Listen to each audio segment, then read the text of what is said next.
अभय दुबे, अब बताइए अभय दुबे, ये 4 चरण होने के बाद आपको अचानक ये क्यों सूझा? ये 5 किलो राशन ये दे रहे हैं, हम 10 किलो दे देंगे। कहीं इसका मतलब ये तो नहीं है कि आपको लग रहा है चुनाव हाथ से निकल रहा है? माणक जी, आपके जैसे बड़े और मूर्धन्य पत्रकार ने जो आज अपने टेलीविजन चैनल पर बात कही है, उससे मैं थोड़ी सी असहमति और सच्चाई देश के सामने रखना चाहता हूँ। देश के नागरिकों, सच ये है कि ये कतई मोदी सरकार की योजना नहीं है। 2013 में कांग्रेस पार्टी, सोनिया गांधी जी, राहुल जी की प्रेरणा से मनमोहन सिंह जी की सरकार फूड सिक्योरिटी एक्ट 2013 लेकर आई थी। 2 प्रमुख लोग थे जिन्होंने मुखरता से इसकी खिलाफत की थी। एक तत्कालीन गुजरात के मुख्यमंत्री नरेंद्र मोदी जी एकमात्र देश के मुख्यमंत्री थे जिन्होंने असहमति जताते हुए चिट्ठी लिखी थी बाकायदा मनमोहन सिंह जी को। चल, हो जा शुरू। केसरिया से मन जोगी हुआ रे, दिल झूमे देखो पतवारा हुआ रे, दिल झूमे देखो पतवारा हुआ रे। हर पल मनाओ केसरी त्योहार।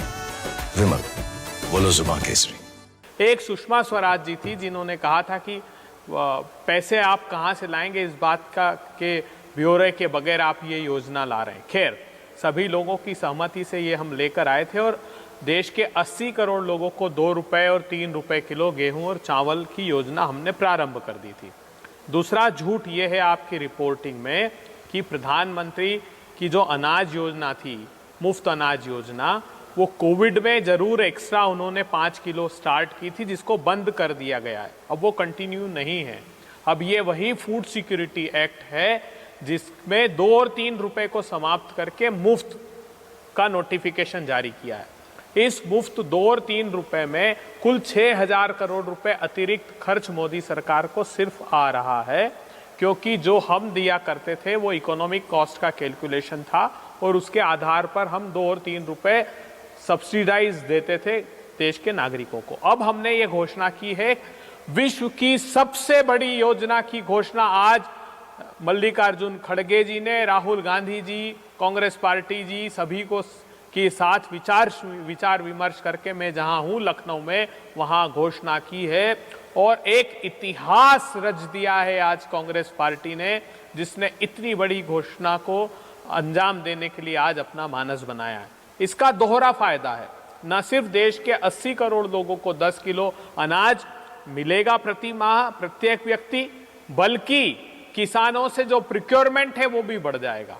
जो खरीद बढ़ी है किसानों से पहले, वो इस फूड सिक्योरिटी एक्ट के कारण ही बढ़ी है जो सोनिया गांधी जी ने अनाउंस की थी। तो ये कोई प्रधानमंत्री जी की योजना नहीं है, जो उनकी योजना थी प्रधानमंत्री किसान कल्याण, जो उन्होंने अनाज की चालू की थी कोविड के काल में, उसको बंद कर दिया गया है। ये देश के सामने में अच्छा अभय दुबे, ओके, अब मुझे ये बताइए, बात रही चुनाव की। अब मुझे ये बताइए, बीच चुनाव आप एक घोषणा का, एक योजना का अनाउंसमेंट करते हैं 10 किलो देने का, 4 चरण होने के बाद आप मैनिफेस्टो में डाल देते, पहले ही लिख देते, उसको पहले अनाउंस कर देते। अब लोग ये कहेंगे ये चुनाव के बीच में ये घोषणा क्यों की गई है? एक विश्वसनीयता का मुद्दा पहले से आपके सामने है, न्याय योजना आप लेकर आए थे, किसी ने यकीन नहीं किया। ऐसे में ये 10 किलो राशन पर लोग कैसे यकीन करेंगे? यकीन इसलिए करेंगे कि हमने देश के 15 करोड़ किसानों को उनकी जमीन का अधिकार दिया, जिसको प्रधानमंत्री जी ने एक के बाद एक 3 अध्यादेश लाकर छीनने की कोशिश की। 10 करोड़ आदिवासी परिवारों को जल जंगल जमीन का अधिकार दिया। 14 करोड़ काम चाहने वाले लोगों को मनरेगा का अधिकार दिया। करोड़ों बच्चों को हमने उनकी शिक्षा का अधिकार दिया। 130 करोड़ लोगों को हमने उस समय सूचना का अधिकार दिया था। तो ये जो अधिकार संपन्न भारत का निर्माण है हमने करके दिखाया, और ये योजना हमारी ही है। प्रधानमंत्री जी अपनी योजना बंद कर चुके हैं, पिछले बजट में ही उन्होंने ताला लगा दिया था उनकी इस योजना पर। ये 2 और 3 रुपए में जो हम दे रहे थे उसको खत्म किया। ओके जफर।